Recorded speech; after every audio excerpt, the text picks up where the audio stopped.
আসসালামু আলাইকুম।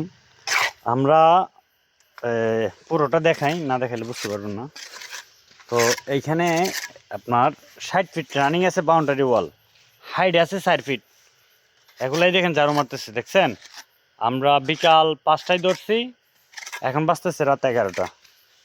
তো এই 5টায় কি আর ধরা যায় কাজ? মনে করেন যে 5টা বললাম আর কি। তো আমাদের গাঁথনিগুলা কেমন আছে দেখেন। তো এই যে এতগুলা ইট, এই একটা মিস্ত্রি আর ও আরেকটা মিস্ত্রি, দুইটা মিস্ত্রি, দুইটা যুগালি, চারজনে করছে।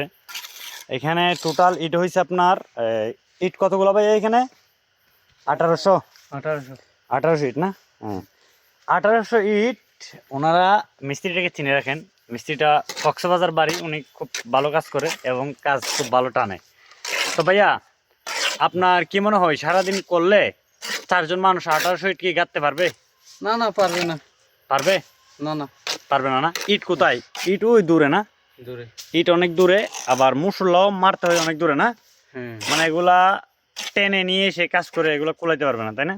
হ্যাঁ, ঠিক আছে ভাই। বুঝতে পারছি। তার মানে ওই হিসাবে আপনারা অনেক ভালো কাজ করছেন। হুম।